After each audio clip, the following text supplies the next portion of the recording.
ke arah depannya memang pasti bakal dimanfaatin juga si kripto ini. Royal Q Champion, professional team for a money. Halo Bro Loren. Halo Bro Ya, thank you banget sudah datang nih di podcast kita kali ini nih. Iya, sama-sama. Kita mau bahas sesuatu yang menarik nih Bro. Bahas apa tuh kira-kira? Bidang dulu lah pastinya. Oh iya ya. Ya, benar-benar. Bro, gini, gue mau nanya nih. Kita mau bicara tentang kripto Bro. Kripto, oke. Kripto currency, gitu. Menurut lu gimana nih kripto ini Bro? Tunggu dulu, kenapa kita bahas kripto nih? Ya kan memang bidang lu kripto. Jadi kenapa kripto Bro? Kenapa kripto? Yes. Sebenarnya banyak hal sih ya kenapa kita mulai berarah ke arah kripto. Karena satu ya, terlalu banyak campur tangan lah kalau misalnya mata uang yang saat ini kan terlalu banyak campur tangan dari tangan pemerintah. Oke. Sebenarnya sih kalau dirunut ceritanya panjang. Jadi kan dulu sebelumnya jadi cerita sedikit gak apa-apa ya? Boleh. Jadi dulu sebelumnya itu kan ngerti lah waktu zaman dulu banget sistem pembayaran kita kan barter. Oh ya, itu mah kayak gue nonton film zaman dahulu tuh. Iya. Bro Ari punya kambing, saya butuh kambing nih, butuh dagingnya. Tukar, saya punya apa, ditukar. Sayur gitu ya? Iya, ditukar. Kemudian sering berjalannya waktu, mulai dibikin alat pertukaran pakai emas. Pakai emas. Kayak zaman dulu lah, masih orang bawa kantong-kantong emas. Iya, kok kayak nonton film apa itu ya? Dulu emas perak gitu ya, makan di restoran pakai emas perak dikasih begitu ya. Nah, terus kan sering berjalannya waktu, mulai dicetak mata uang kertas lah. Ya, Mata uang kertas. sejak ada pemerintahan dong. Sejak ada pemerintahan dicetak uang kertas. Tapi sebenarnya gini, waktu zaman dulu uang kertas ini dicetak dengan istilah gold standard, masih ada campurnya sama emas. Jadi, acuannya emas. Oke. Dasarnya emas. Tapi seiring berjalannya waktu, ada satu kejadian momentum lah. Di tahun 71 kan, Nixon cabut ininya. Presiden Nixon cabut standar emas dari US. Oke. Sedangkan kan perputaran ekonomi dunia kita kan masih banyak bergantung sama mereka. Jadi ketika dicabut standar emas dari si mata uang US ini, dari situlah terjadi kita bilang istilahnya mata uang fiat. Yang sekarang ini dong? Yang sekarang ini, di mana pemerintah cetak duit terus. Nah itu yang menyebabkan kita inflasi. Zaman dulu udah inflasi, ditambah mata uang fiat, makin inflasi. Aduh. Kalau makanya gitu. Makanya kalau dibandingin harga KFC yang zaman dulu cuma berapa ratus perak, sekarang berapa puluh ribu. Oh iya benar sih. Jadi memang dengan adanya fiat currency tadi, inflasi makin gak terkendali. Nah, mulai ke sekarang, jadi sejak dari itu banyak tuh kejadian di market itu, market crash istilahnya. Karena kelewat banyak uang juga. Banyak lah, dari tahun 2000-an ada .com crash, 2008 ada subprime mortgage crash, dan seterusnya dan sebagainya. Sampai yang baru-baru ini 2021 kan ada Evergrande. Yang kasus kemarin ini? Betul. Oke. Nah, di situ yang balik tadi yang awal gue bilang nih, terlalu banyak campur tangan pemerintah. Karena semua keuangannya tersentralisasi. I see. Berarti ini bicara politik nih ceritanya. Wah, kalau ngomong politik sebenarnya agak sedikit sensitif ya. Iya. Karena pasti ada pendukung A, pendukung B. Tapi maksudnya ketika ngomong si cryptocurrency ini sebenarnya nggak tertutup. Maksudnya masih ada campur tangannya lah di itunya. Iya. Jadi selama masih ada si fiat currency ini, ya selamanya masih bakal ada crash terusnya. Dari 2021 ini yang baru ini, mungkin kedepannya masih bakal ada crash lagi.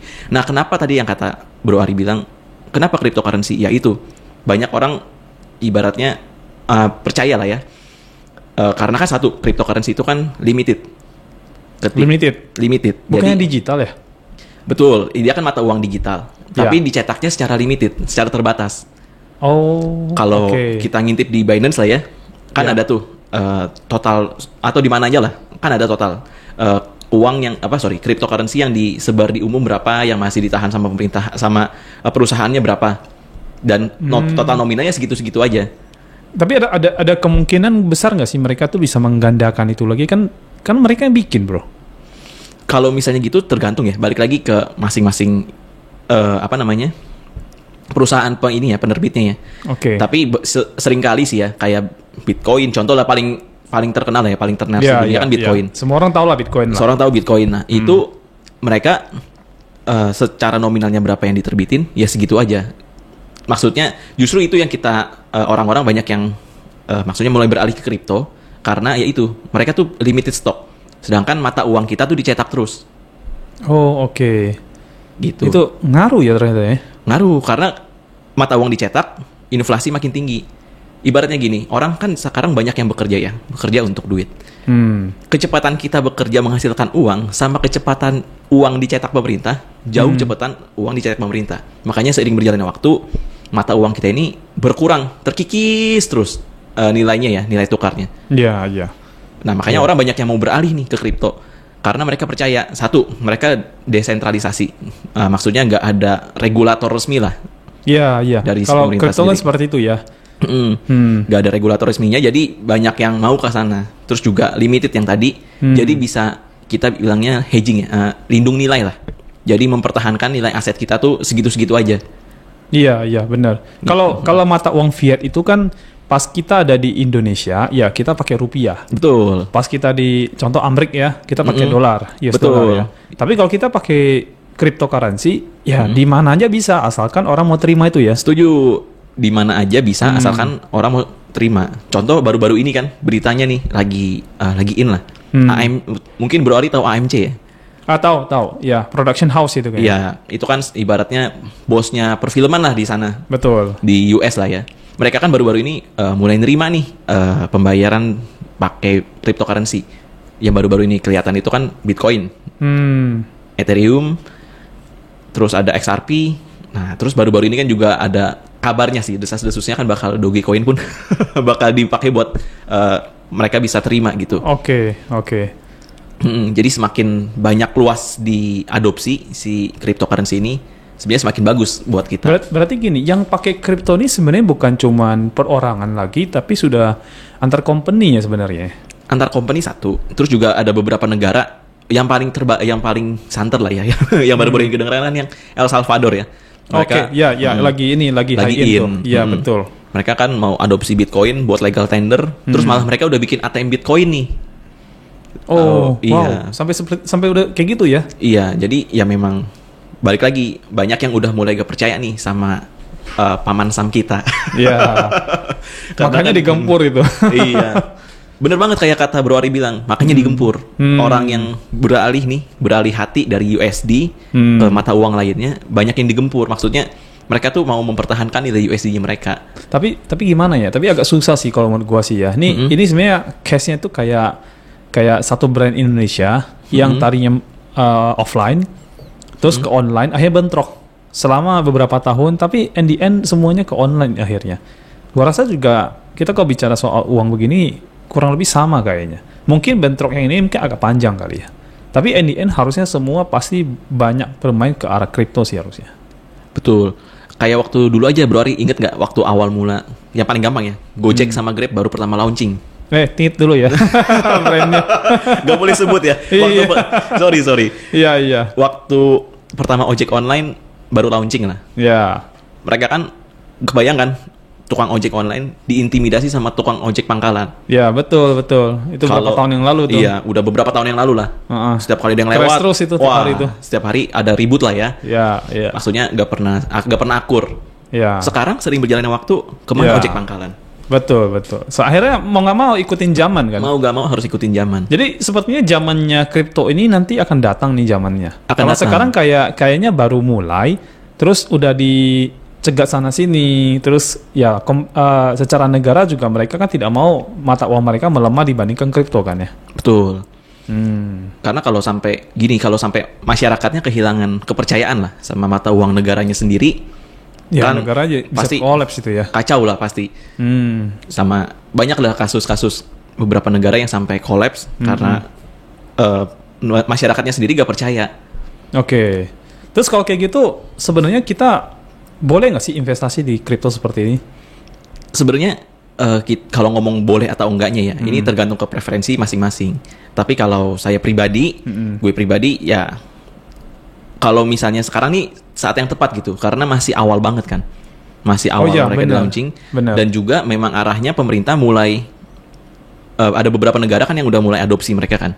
Seharusnya memang trennya ke arah depannya memang pasti bakal dimanfaatin juga si kripto ini. Dan kalau misalnya Bro Ali tanya boleh atau enggak, ya balik lagi ke orang masing-masing. Gimana profil resikonya mereka? Karena saat ini si kripto ini kan dibandingin sama mata uang fiat. Kalau kita mau beli kripto kan kita harus beli USD dulu. Benar. Nah, kadang orang yang suka mikirnya gini, aduh, uang gue misalnya sekian juta nih, gue tukar ke USD, gue tukar misalnya contoh ke salah satu koin, let's say paling terkenal lah Bitcoin. Terus karena nilai Bitcoinnya sih segitu-segitu aja, karena kan yang balik lagi yang tadi di awal diomongin, dia limited stock, nilainya segitu-segitu aja. Ya, lu punya satu, ya lu punya satu. Sedangkan USD-nya floating kan, seiring berjalannya isu-isu. Nah, di situ orangnya jadi gimana ya? Jadi punya pikiran, wah ini investasi sebenarnya kayak spekulatif nih, karena kita nggak bisa nentuin. Sebenarnya bukan karena nggak bisa nentuin, karena pembandingnya ya tadi mata uang fiat tadi. Oke. Jadi sebenarnya kalau kita beli US naik turun itu kan sebenarnya juga udah fluktuatif sendiri kan. Betul. Terus begitu kita pindahkan ke koin kripto begini, ini juga sama, mereka juga fluktuatif sebenarnya kan. Yang fluktuatif USD-nya. USD-nya koinnya sih nggak segitu-segitu aja. Oh, oke. Nah, makanya karena tadi balik lagi limited, sedangkan USD kan dicetak terus. Oh iya, benar ya. Biarpun baru-baru ini kan The Fed ya, bos ibaratnya BI-nya lah, BI bank sentralnya di US kan ngeluarin kebijakan tapering, kuranginlah cetak duit, karena kalau kelewat banyak cetak duit, inflasinya makin tinggi, gitu. Jadi ya gitulah. Oke. Sebenarnya fluktuatif ya dari mata uang fiatnya sendiri. Karena berarti gini, kalau misalkan lu bilang begitu nih ceritanya. Berarti sebenarnya saat-saat sekarang itu adalah saat-saat yang sangat oke banget untuk kita membeli uang kripto ini ya? Seharusnya. Apalagi ditambah baru-baru ini abis crash. Oh iya ya, itu harganya lagi... Betul. Lagi down itu ya? Betul, jadi pas lagi harga down, kita serok tuh, ibaratnya kayak pedagang lah, beli murah jual mahal. Ah iya benar juga ya. Benar itu bro. Beli murah jual mahal. Iya. Jadi tapi tetap balik lagi, kita sebelum milih koin lah ya, kita mesti banyak baca-baca lah, maksudnya banyak researchnya. Jangan sampai kita main asal beli koin, ternyata yang kita beli koinnya koin ampas gitu, maksudnya koin yang trash lah, yang sampah lah. Nah itu menarik. Jadi koin sendiri ini kan sebenarnya ada banyak nih. Betul. Kalau gue lihat ya, cuman acuan dari semua koin itu adalah si Bitcoin, si bapaknya koin ini ceritanya. Bapaknya koin. Nah dia kan acuannya nih. Dan ada begitu banyak koin gitu kok gue lihat nih, ya kan. Dan ya kita kalau sebagai orang awam kan kita nggak tahu nih mana koin-koin yang sebenarnya agak benar, mana koin-koin yang cuma iseng-iseng dibikin aja nih. Nah itu gimana gitu bro, membedain bro. Jadi kita nggak salah beli koin gitu loh. Sebenarnya sekarang karena zaman udah internet ya, udah internetifikasi semua, udah harusnya informasi semua terbuka di internet. Oke. Seharusnya kalau kita cukup rajin untuk searching di Twitter, di banyak beri sumber-sumber berita di Google lah paling gampang. Sebenarnya kita bisa baca nih background dari masing-masing penerbit koin. Yang tadi sebelumnya sempat gue mention kan, tergantung dari penerbit koinnya. Oke, company-nya berarti. Company-nya atau foundation atau yayasannya lah, foundation-nya. Oke. Banyak kan sekarang kayak misalnya contoh Avax ya. Koin Avax nih. Kan dia itu company-nya apa bro namanya? Avalanche. Oh, Avalanche. Iya. Oke. Jadi ya kita mesti baca dulu nih. Gimana sih koin ini sih? Maksudnya dia diadopsi nggak sama siapa? Sebagai pembayaran siapa? Oh, dipakai apa enggak? Dipakai gitu? atau enggak? Oke. Terus dapat suntikan dana nggak? Maksudnya investor yang lain ada yang percaya sama dia nggak? Sebenarnya banyak macam sih, banyak kriterianya lah. Tapi emangnya itu mempengaruhi harga dari koinnya? Pasti. Sebagai contoh ya, kemarin kan Avax baru-baru ini habis dapat suntikan dana 230 million ya USD. Oke. Nah, dengan begitu, coba bayangin, kita investor yang perorangan nih, yang mau naruh uang ke situ, masih ragu-ragu, tapi ada orang gede banget yang berani invest di mereka, setotal 230 juta USD tadi. Maksudnya 230 juta USD loh, bukan rupiah ya. Bukan rupiah loh tuh. Bukan rupiah, USD. Kalau rupiah berapa duit itu? Nah, banyak lah pokoknya nolnya. Triliunan ya. Nolnya banyak lah kalau dihituin. Oke. Nah, dari situ kan timbul kepercayaan. Orang gede aja percaya sama ini. Berarti harga koinnya naik dong? Pasti naik. Wow, itu berarti yang waktu beli murahnya tuh udah profit itu bro? Pasti. Ya kan kalau dia lepas itu kan udah profit itu. Itu sama aja kayak dia beli dolar murah, dia jual mahal. Betul. Mirip-mirip kayak gitulah. Oh, sebenarnya cara kerja mirip berarti antara uang fiat dengan ini ya, dengan apa? Dengan kripto ya. Sebenarnya bisa dibilang kan fiat currency, cryptocurrency kan mata uang kripto, mata uang digital. Sorry, ini digital. Yang ini bukan, ini manual. Mata uang kertas lah yang dicetak. Kertas ya, oke. Yang beda, sebenarnya sih cara pertukarnya sama. Ujung-ujungnya fungsinya sama. Oke. Tapi memang yang membedakan ya balik lagi, si fiat dicetak terus sama pemerintah. Kalau ini limited. Yang ini limited. Segitu ya segitu. Pantas harganya naik, bro. Kalau kayak gitu, begitu ada yang beli dalam kapasitas atau jumlah yang besar, maka itu akan membuat koinnya itu kesedot ke dia kan. Jadi koin jadi langka kan. Setuju. Harga pasti naik. Itu kan hukum ekonomi, bro. Prinsipnya ya, betul kayak kata Bro Ari. Prinsipnya supply and demand lah. Oh, supply-nya ya segitu-segitu aja nih. Tapi demand orang mau beli itu banyak. Mau masuk ke mereka, ya otomatis pasti naik. Paling gampang kita bilang tanah lah. Tanah di dunia ya segini-segini aja. Gak mungkin nambah kan. Gak mungkin ada orang bisa bikin tanah. Oh iya sih. Emang ini diciptain gitu. Iya. Kan gak mungkin. Tanah di dunia segini-segini aja. Iya. Tapi yang butuh buat beli tanah, butuh rumah banyak. Banyak banget. Jadi supply-nya tidak mencukupi untuk demand-nya. Betul. Sebenarnya itu yang diharapkan kan. Idealnya seperti itu. Ya. Makanya kalau kita lihat harga tanah naik terus. Gak pernah harga tanah mungkin turun sedikit lah ya. Tapi maksudnya gak mungkin sampai crash. Kalau sekarang kan crash posisinya. Kayak banyak harga-harga saham kan banyak yang crash kan jatuh. Nah, sedangkan harga tanahnya segitu-segitu aja. Adanya naik. Nggak pernah ada tanah yang turun. Kalau harga keseluruhannya turun ya mungkin karena ada bangunannya. Bangunan kan bisa disusutin dan seterusnya dan sebagainya. Betul. Tapi tanahnya sendiri segitu-segitu aja. Nah, itulah fungsi hedgingnya di situ. Karena limited.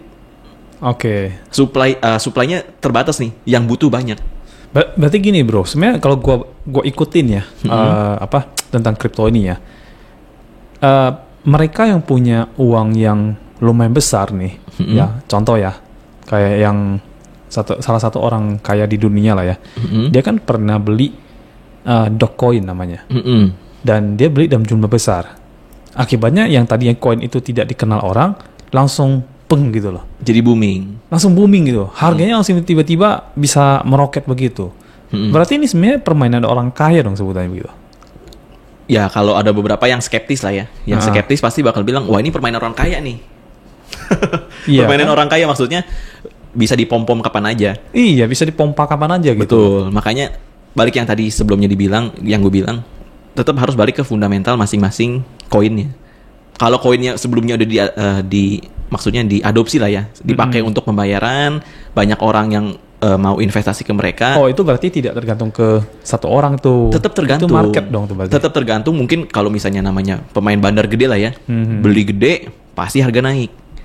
Oh iya. Tapi sih. balik lagi harganya tetap stabil lah di angka segitu-segitu aja. Oh, oke. Biasanya kalau orang-orang yang kayak kata Bro Ari tadi bilang, ibaratnya mafianya lah ya. Iya. Pasti mainnya koin-koin yang kecil-kecil, yang jelek-jelek lah. Maksudnya yang kalau istilahnya meme coin lah. Koin bercanda-candaan. Masih murah. Betul. Diangkat sama mereka.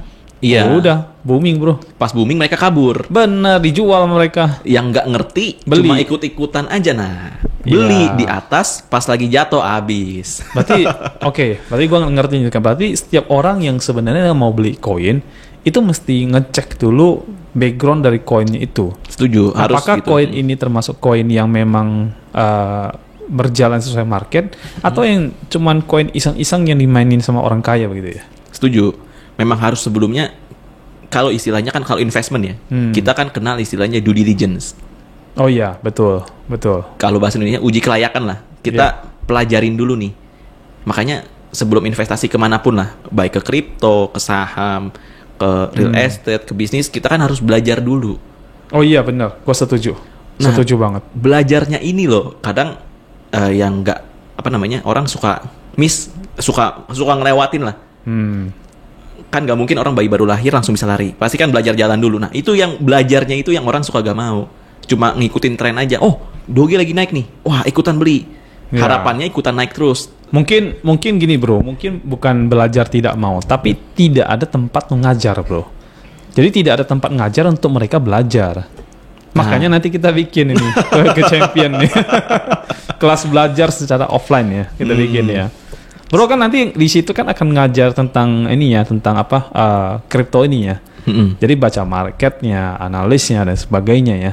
Iya. Oke, pantasan jago banget bro. Enggak lah, ini sebenarnya balik lagi. Informasi ini kan di internet udah banyak banget lah ya. Ya.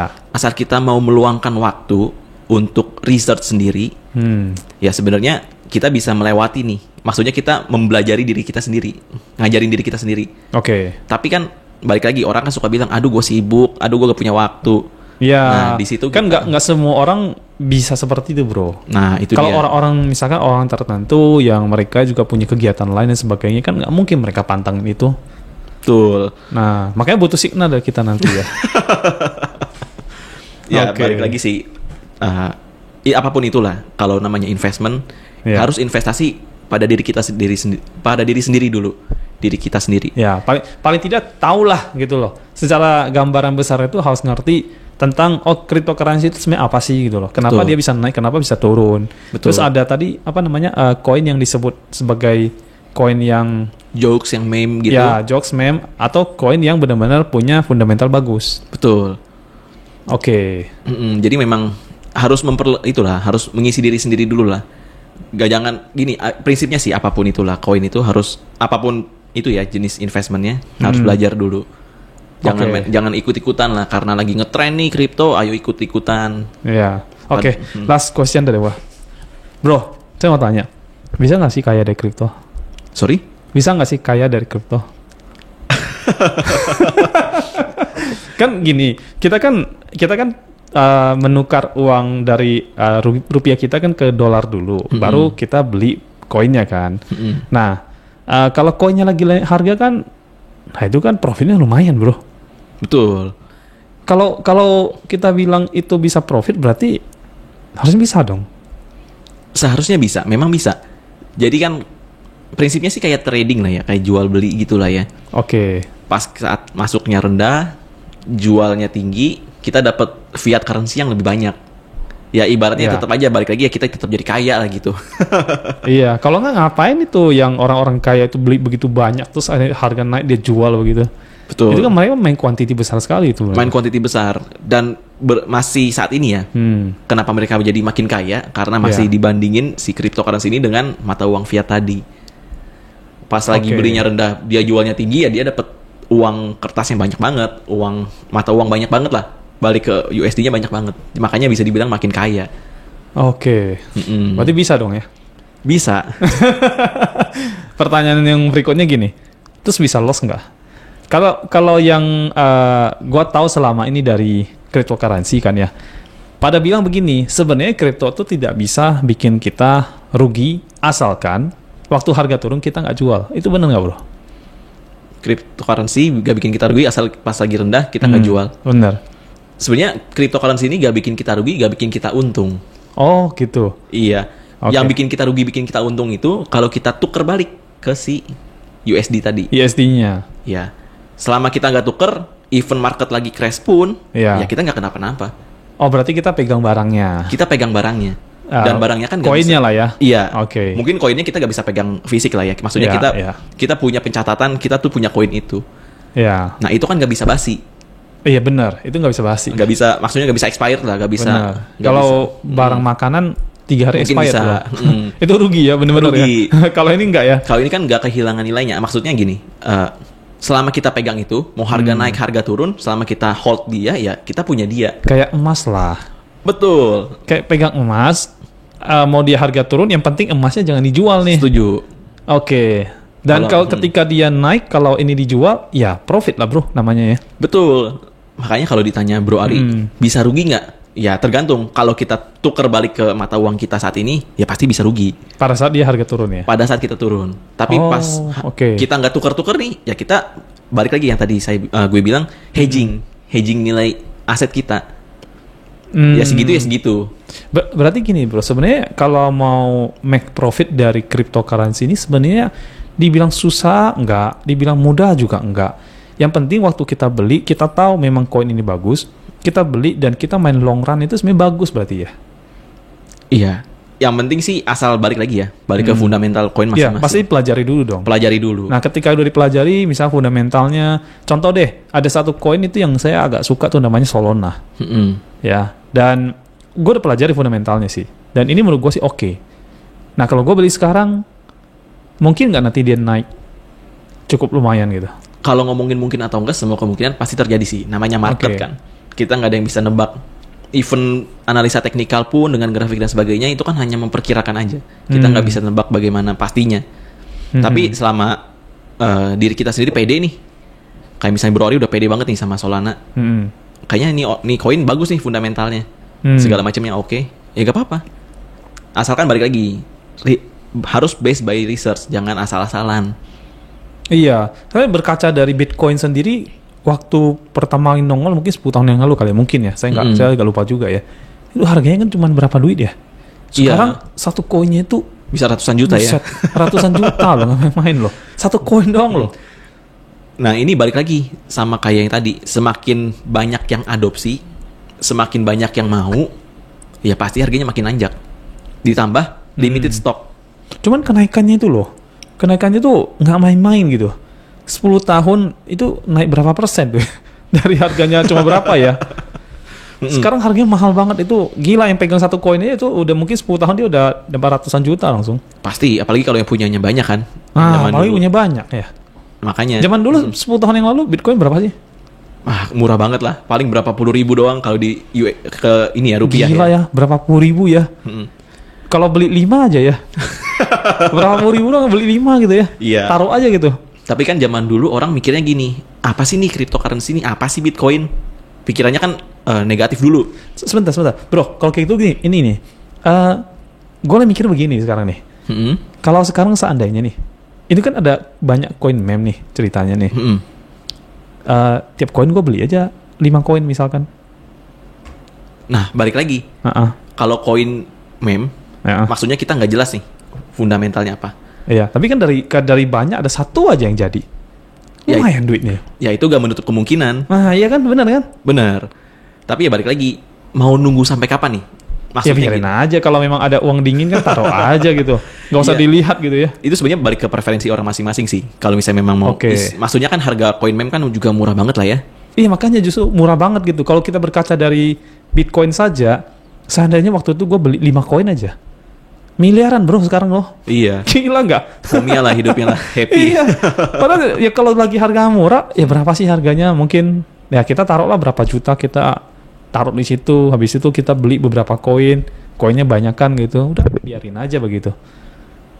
Ya bisa aja terjadi seperti 5 tahun lagi, siapa tahu udah mendekati Bitcoin dia. Nah itu balik lagi sih. Sebenarnya kan kita ada kenal istilah diversify ya. Ya, diversifikasi betul. Iya. Kalau misalnya ada nih Bro Ari iseng-iseng nih, ya udahlah duit dingin cuma berapa puluh ribu, ya udah taruh situ gak apa-apa deh. Iya, nggak usah dilihat lah. Nggak usah dilihat lah, tutup mata aja. Siapa tahu pas lagi hoki ya gak masalah juga. Karena kan yang penting gini, pas mau naruh ke sana jangan pakai duit panas gitu. Maksudnya duit yang mau dipakai dalam waktu deket. Iya. Jangan dalam terlalu jumlah besar juga. Karena kan nggak ada yang tahu masa depannya seperti apa. Betul. Ya kita mainnya kecil, tapi yang untuk long run aja. Kan dari sekian banyak kita main kita nggak tahu yang mana nanti yang akan up kan. Kalau ternyata upnya lumayan banget kan, udah balik modal bro. Kalau beberapa koin ternyata dari 10 3 koin jadi gimana? Ya memang gak menutup kemungkinan sih. Iya kan? Balik lagi sih, namanya market kan luas ya. Kita nggak bisa nebak nih. Kayak gue gak bisa nebak kedepannya siapa yang bakal bagus, siapa yang bakal ini. Ya yang penting asalkan balik lagi ya ke fundamental. Kalau asal fundamentalnya oke lah. Oke. Mungkin gue termasuk yang konservatif ya. Semua selalu didasarin fundamental. Iya. Kan ada juga. Tapi memang itu kan diperlukan bro. Waktu analisa koin, ya kayak nanti teman-teman yang belajar nanti di Royal Q Champion itu kan mereka kan menggunakan aplikasi Royal Q ini untuk beli robot-robotnya. Membeli koinnya nih. Nah itu kan harus perlu analisa fundamental juga ya. Perlu. Prinsipnya gampangnya kalau kita kayak mau invest di saham lah. Kita kan nggak mungkin nih beli saham perusahaan yang asal-asalan. Iya. Perusahaan yang nggak tahu bisnisnya apa, laporan keuangannya nggak pernah diupload, nggak jelas. Kan, iya. Ya kalau mau ikut-ikutan iseng-iseng lah ya, taruh berapa biji lah, berapa rupiah, berapa ribu, pas lagi digoreng sama ini nih, sama bandar-bandar yang lain, pas naik ya ikutan jual, take profit aja iseng-iseng ya nggak masalah. Iya, kalau yang itu kan memang long run banget kan. Iya. Tapi kalau teman-teman yang nanti ikut yang di trading Royal Q Champion itu mereka belajar nih. Waktu belajar kan mereka perlu tahu, oh ya kapan koin-koin yang dia beli itu akan naik. Kapan yang koin-koin itu harus segera dia eksekusi untuk dijual karena cenderung turun, mungkin misalkan begitu. Nah, itu kan perlu tuh analisa-analisa fundamental yang seperti Bro lakukan itu.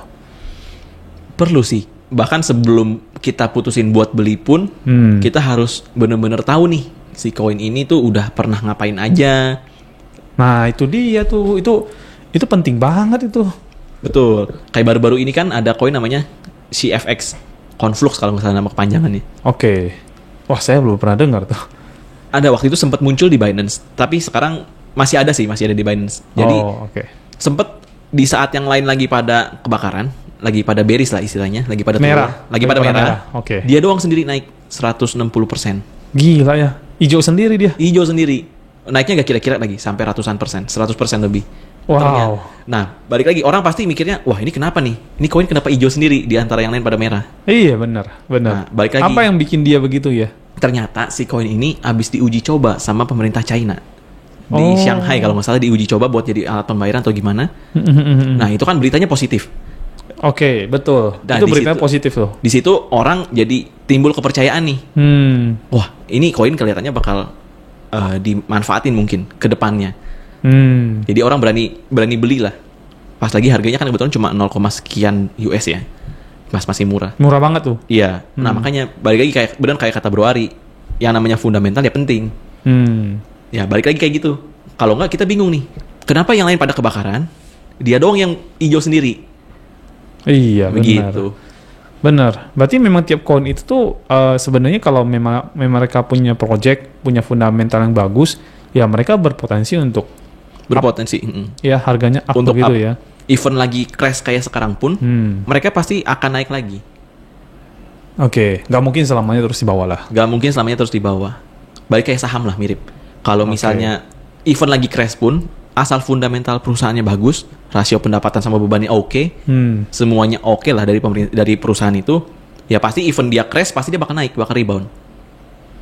Oke. Gitu. Wow. Ini kalau teman-teman yang dia menggunakan robot Royal Q buat trading, wah gila kalau dia tahu informasi begini mah udah pasti profit terus bro.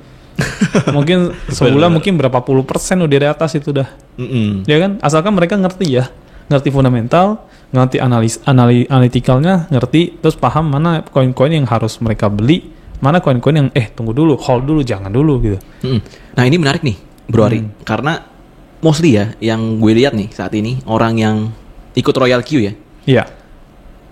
Ikut ke kripto lah. Pertama ikut Royal Q-nya dulu karena kan yang digembor-gemborin orang. Iya, karena robotnya. Iya. Tiduran aja tetap dapat profit. Nah, itulah orang kan jadi ke-trigger kan. Wah, apa nih? Bisa tiduran aja gue dapat profit nih, dapat duit. Iya. Apa pula ini aplikasinya kan kita pasti bertanya-tanya kan. Betul, akhirnya orang dibilang ya udah coba dulu segala macem. Nah, di situ orang pada gak ngerti nih. Sebenarnya padahal kalau mau masuk ke bukan masuk ke Royal Q-nya ya, masuk ke kriptonya. Ya Royal Q kan alat bantu sebenarnya. Iya, betul. Iya kan? Robot nih, alat bantu nih. Tapi yang nentuin beli koin kan kita sebenarnya. Betul. Ya kalau dia nggak mau capek kan bisa copy trade juga sih. Nah itu dia. Kalau kadang orang suka gini, ikut-ikutan nih. Balik lagi ke ikut-ikutan. Ya udah daripada gue pusing, gue mau beli koin apa, gue ikut copy trade aja deh. Nah sedangkan kan di copy trade itu gimana ya? Orang kadang suka miss gitu. Kok? Iya mereka aja punya aturan sendiri-sendiri. Iya aturan mereka tuh masing-masing sendiri. Iya. Tiba-tiba, kok duit gue habis nih, gue cuma naruh segini. Padahal mereka punya ketentuan minimal. Buat satu koin ada berapa USD segala macem. Iya. Nah di situ kan mereka jadi miss. Terus mereka juga nggak tahu mereka masukin ke koin apa. Mereka nggak do research gitu. Maksudnya gue masukin koin apa gue juga nggak tahu. Tiba-tiba pas lagi turun mereka nyalain copy trade-nya atau enggak nyalain cryptocurrency-nya. Ini terlalu spekulatif nih segala macam. Iya benar. Mereka nggak melakukan yang namanya do your own research bro. Betul. Nggak research sendiri. Ikut-ikutan. Kalau udah nyalain orang. Ya. Itu jeleknya. Makanya mereka harus ikut kelas trading kita nanti ya. Amazing nih. Nanti dari Royal Q itu akan bikin kelas trading dan teman-teman harus ikut nanti. Ya, oke. Berarti memang harus pelajari fundamentalnya. Ya, even nggak perlu sampai expert lah. Cuman ngerti paling tidak. Jadi begitu ada informasi-informasi, dia bisa melakukan sebuah keputusan ya. Betul. Oke. Bukan cuma tergantung ya. Maksudnya hanya satu koin, 2 koin. Tapi globally sih, maksudnya secara global ekonomi lah. Wow, contoh itu ilmu berharga loh bro. Contohnya ada pemerintahan yang kan sekarang lagi gencer-gencernya nih cryptocurrency di ban sama banyak negara. Ya. Salah satunya Iran ya kalau nggak salah, atau Turki kemarin kan habis ini nyatain perang ke kripto. Banyak lah. Apa salahnya ya kripto itu ya? Banyak lah. Itu tapi udah politik lah ya, kita nggak bisa ikut terlalu campur gimana. Tapi banyak lah negara-negara yang skeptis nih sama si kripto. Banyak yang mau nge-ban, banyak yang mau bikin aturan supaya si kripto ini nggak terlalu sporadik.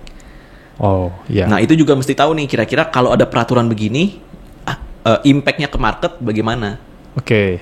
Balik lagi karena kenapa kita harus ngerti itu, karena si kripto ini masih bersanding tempel-tempelan sama fiat currency tadi. Iya.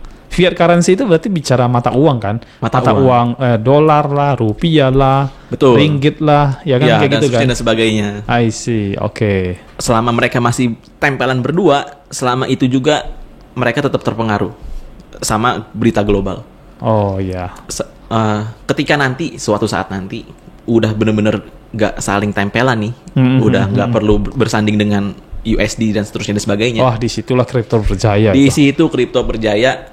Pemerintah mau buat aturan apapun susah. Udah susah itu ya. Karena masyarakat semua udah pakai itu soalnya. Masyarakat pakai itu. Iya. Susah deh. Pemerintah udah mau ikut campur kayak gimana. Balik lagi. Karena kan sekarang keuangan kita sentralisasi nih. Iya betul. Yang sekarang ya. Iya. Makanya ada istilahnya bank sentral. Ya BI, ya The Fed, ya dan teman-temannya lah. Dan lain-lainnya. Iya. Ya selama masih sentralisasi, pemerintah tuh punya kontrol penuh nih atas ekonomi. Selama kita udah bisa shifting ke desentralisasi, ke si cryptocurrency ini, mata uang digital ini, kan prinsip mereka desentralisasi. Nggak ada satu tempat pusat begitu. Betul. Ya, teknologi blockchain lah ya. Iya. Banyak lah teknologinya, ada blockchain segala macam teman-temannya. Salah satu ya. Iya. Oke. Balik lagi ketika udah shifting ke sana, wah udah. Mau negara perangin apa pasti susah. Gue nggak ngebayang lo tuh, itu saat itu kayak gimana lo. Tapi memang perlu. Masih long run lah, masih kedepannya masih agak jauh. Ya, gue percaya sih masih lama lah. Mungkin ya 10 tahun maybe, 20 tahun mungkin. Belum ada yang tahu sih. Iya, masih long run lah. Tapi baru-baru ini kan banyak berita positif nih. Banyak yang mau adopsi kripto buat jadi mereka bisa terima pembayaran segala macam. Nah, itu gesekan-gesekan sekarang tuh. Betul. Lagi menggesek tuh saya sekarang lah. Kayak yang tadi gue ceritain lah, kayak ojek online lah. Iya, gesekan awal ya. Gesekan awal. Ojek-ojek pangkalan kan pada kesel. Iya, kok lu ngambil penumpang di wilayah kekuasaan gua nih? Iya, betul. Wah, ini mirip banget lo case-nya.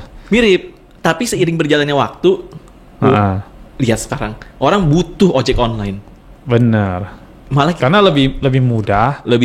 Nggak terpengaruh yang lain-lain juga. Bener loh, gua kebayang kalau kripto itu nanti udah jadi ya. Lu kemana pun nggak perlu tukar uang loh bro. Betul. Gila nggak ya? Lu nggak perlu tukar dolar. Lu nggak perlu tukar mata uang negara yang lu mau datang. Asal mereka bisa terima mata uang kita, yang kripto yang kita pegang, kripto, iya. Bisa. Itu udah nggak perlu exchange segalanya bro. Pastilah. Berarti ini exchanger calon bisnis tutup masa depan nih. Gak ada yang tahu ke depannya kayak gimana. Mungkin exchanger berubah jadi exchanger kripto. Itu dia. Gak ada yang tahu. Mungkin itu ya. Masa depan gak ada yang tahu lah bagaimana. Iya betul. Ya dan tadinya dia uang fiat. Berubah jadi uang kripto gitu loh. Iya. Jadi exchange uang kripto ya. Bisa jadi. Nah mungkin nanti tiap negara itu akan punya mungkin uang kripto sendiri kali. Mungkin begitu bro. Jadi kalau mau ke sana tuh ya nanti dari uang kripto yang A tukar ke uang kripto yang B dan sebagainya. Mungkin begitu kali mungkin bro. Gak ada yang tahu sih. Dan acuannya kayaknya pasti Bitcoin tuh kayak. Bapaknya uang kripto soalnya. Iya, betul. Iya, oke. Tapi memang gak ada yang tahu sih ke depannya kayak gimana. Tapi balik lagi, prinsipnya kripto sih sekarang mirip-mirip kayak ojek online kemarin sih. Wow, seru. Waktu awal mula dimusuhin, sekarang dicari-cari. Malah kita nyari mereka. Iya. Ya, pasti mirip-mirip, bakal mirip gitulah. Jadi ini sebenarnya sekarang ini sebenarnya justru dengan masih baru begini, ini the right time ya untuk kita investasi di kripto ini ya. Setuju. Tapi baca fundamental dulu ya. Benar. Yang penting asal kita tahu nih dasar basis koinnya seperti apa, fundamentalnya kayak gimana, oke atau enggak. Iya. Dan seterusnya dan sebagainya lah. Nah, kita boleh sih. Justru ini saat yang tepat. Karena balik lagi abis gini crash kan abis crash yang kemarin. Iya, betul. Si market lagi merah ya. Mas lagi merah. Justru di situ tuh masyarakat hilang kepercayaan kan. Investor-investor hilang kepercayaan. Nah harusnya di saat inilah saat yang tepat sih ketika mereka nggak saling terganggu nih Oke. Ya, harusnya itu saat yang tepat sih buat join ke kripto. Even harganya lagi merah ya. Iya, tapi justru harganya lagi di bawah nih bro. Iya. Kalau kita beli sekarang kan, ya men itu harga bawah nih. Kalau dia naik kan, wah itu profit terus tuh. Itu prinsip yang buat trading sih. Tapi untuk yang long run, yang investment, ya hold aja pegang. Pasti kedepannya pasti bakal berubah sih. Nah itu yang gue bilang tadi di awal. Kalau ketemu uang kripto yang meme begitu, terus kita lihat, ini fundamentalnya kayak oke nih, kayaknya oke nih. Ya beli aja berapa koin, taruh aja long run. Ya nggak masalah juga kayak gitu. Iya kan, betul ya. Kan prinsipnya di keuangan itu kan ada 2. Ada trading, ada investment. Iya. Trading ya buat short term lah ya. Short term, yes. Jual Dan beli, itu beli. perlu sebuah robot yang bantu kita untuk jual beli gitu. Nggak mungkin kita jual, kita beli, kita jual. Emang kita nggak tidur. Kalau kita punya banyak waktu, ya cuma di rumah doang ya nggak apa-apa. Tapi ya, kan malam-malam kan tidur juga bro. Kita perlu robot yang eksekusi lah. Makanya kenapa harus ada ROQ itu ya. Setuju. Karena di satu sisi kan robot gimana kita bilangnya, nggak punya perasaan lah, nggak punya feeling. Terus nggak, pokoknya dia ikutin perintah kita lah. Itu kalau kita ngomongin trading tapi ya. Betul. Tapi kalau ngomongin investment, ya boleh-boleh aja, naro sekian, ya harapannya kan pasti long run punya, tahunan punya itu. Kalau yang buat short run ya, justru bisa dapat benefitnya dari karena masih bersandingan sama si USD ini. Iya. Menarik. Keren banget. Berarti oke ya. Cryptocurrency itu yes ya untuk di investment saat ini ya. Cryptocurrency yes untuk di investment saat ini. Karena memang masa depannya ke arah sana sih. Pasti ke arah sana. Karena semakin banyak digital pasti ke arah sana. Setuju. Masa depannya. Thank you bro. Gila lu keren banget. Thank you udah datang di podcast kita. Thank you. Thank you bro. Yeah. Royal Q Champion, professional team for a money.